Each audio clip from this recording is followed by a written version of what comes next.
Assalamualaikum warahmatullahi wabarakatuh. Kembali lagi di channel Asdo1. Sebelumnya saya minta maaf ya kalau ada noise atau kamera yang goyang-goyang. Ayo lanjut ke bab 2 sekarang.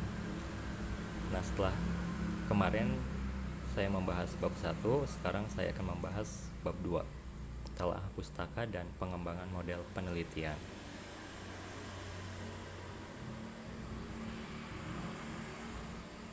Kajian teoritis, hubungan antara teori dan riset.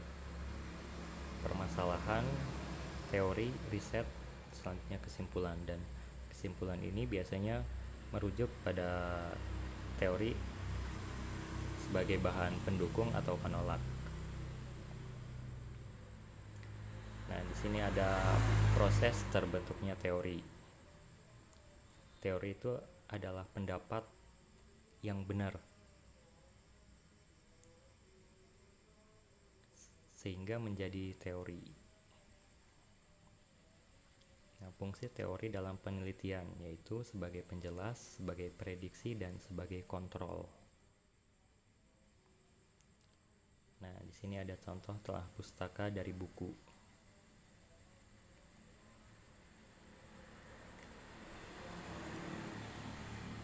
Dari artikel atau jurnal. Nah, untuk membuat telah pustaka kalian bisa menggunakan aplikasi Mendeley ya, supaya nanti di daftar pustaka kalian tinggal input aja dan nanti akan keluar otomatis dari aplikasi Mendeley-nya. Nah, di sini ada contoh risam jurnal. Nah, bagi kalian yang ingin merisam jurnal, nah seperti ini biar jelas dan simple.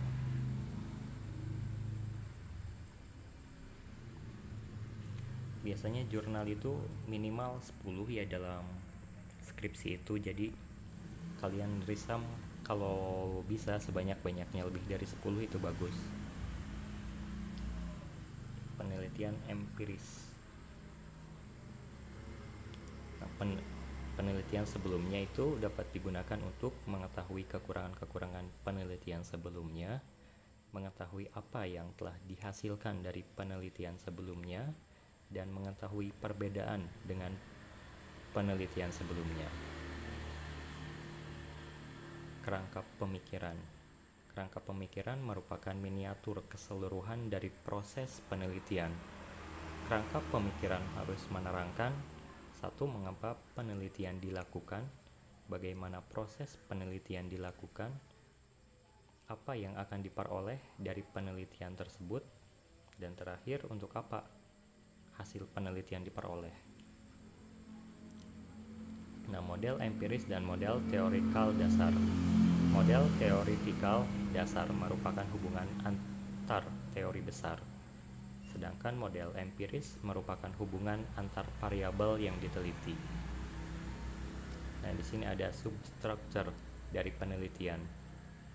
Nah, seperti ini.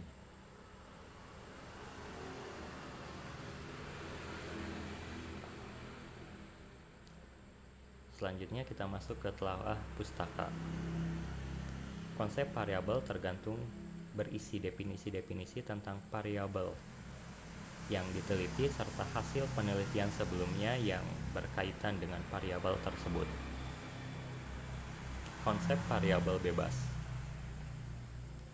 berisi definisi-definisi tentang masing-masing variabel bebas yang diteliti serta hasil penelitian sebelumnya yang berkaitan variabel tersebut. Nah, di sini ada model penelitian. Uraikan hasil penelitian yang mendukung hipotesis 1. H1 sama dengan hipotesis 1 terus sampai hipotesis yang jumlahnya sama dengan variabel yang kalian ambil. Kalau 4, 4, kalau 5, 5. Biasanya sih jarang ya yang membuat skripsi dengan variabel lebih dari 4 itu. Nah, seperti ini contoh model penelitian. Nah, kalau di sini biasanya penelitiannya menggunakan SEM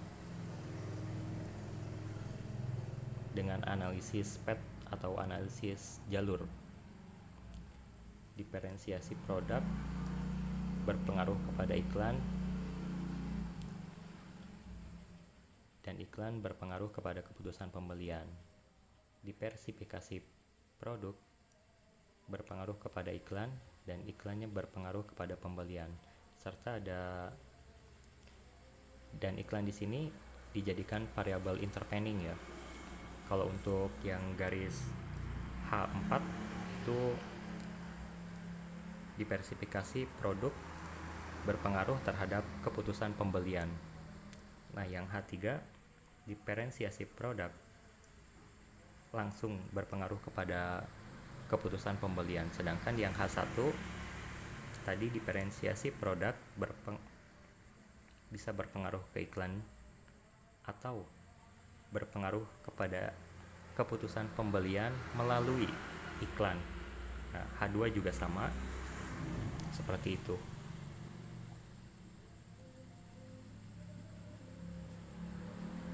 Nah, kesalahan yang sering terjadi pada telaah pustaka yaitu pustaka yang telah ditelaah terlalu luas, tidak melakukan telaah terhadap variabel yang diteliti, kesalahan dalam penulisan kutipan, kesalahan dalam penggunaan kata sambung.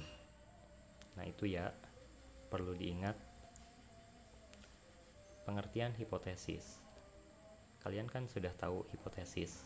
Nah, hipotesis merupakan jawaban sementara yang hendak diuji kebenarannya. Biasanya kalau kalian sidang nanti pasti bakal ditanya, apa sih hipotesis itu? Dan inilah jawabannya.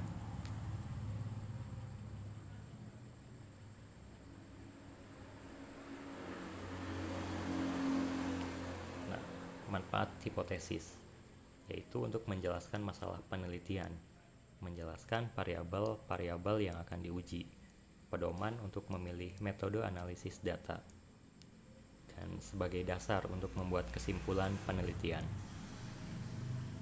Nah, contoh hipotesis. Terdapat pengaruh positif pemberian insentif terhadap semangat kerja karyawan PT Yosanta. Hipotesis dapat menunjukkan 1. Masalah penelitian, 2. Variabel penelitian, 3. Metode analisis data, dan 4. Kesimpulan. Dasar merumuskan hipotesis. Pertama, berdasarkan pada teori. Kedua, berdasarkan penelitian terdahulu. Ketiga, berdasarkan penelitian pendahuluan. Dan yang keempat, berdasarkan akal sehat peneliti. Nah, di sini ada konsep dasar untuk perumusan hipotesis.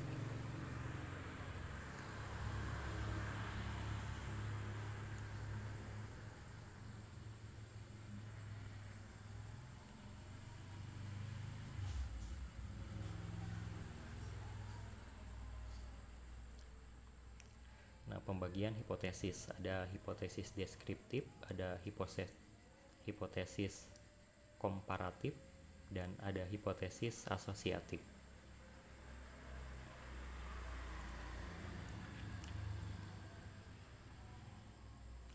Nah, ada beberapa bentuk hipotesis, yaitu hipotesis nol dan hipotesis alternatif. Hipotesis nol merupakan hipotesis yang menyatakan hubungan atau pengaruh antar variabel sama dengan nol, atau dengan kata lain tidak terdapat perbedaan hubungan atau pengaruh antar variabel. Hipotesis alternatif merupakan hipotesis yang menyatakan adanya perbedaan hubungan atau pengaruh antar variabel tidak sama dengan nol, atau dengan kata lain terdapat perbedaan hubungan atau pengaruh antar variabel, merupakan kebalikan dari hipotesis alternatif atau hipotesis. Nah, ciri-ciri hipotesis yang baik. 1. Dinyatakan dalam kalimat tegas, dapat diuji secara alamiah, dasar dalam merumuskan hipotesis kuat. Nah, ini adalah penulisan hipotesis yang salah ya.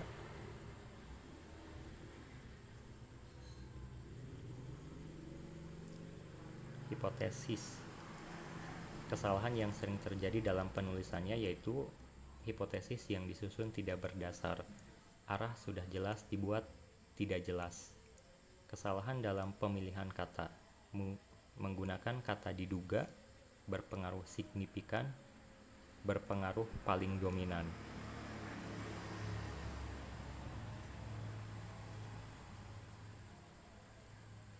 Nah, demikian pembahasan untuk bab 2.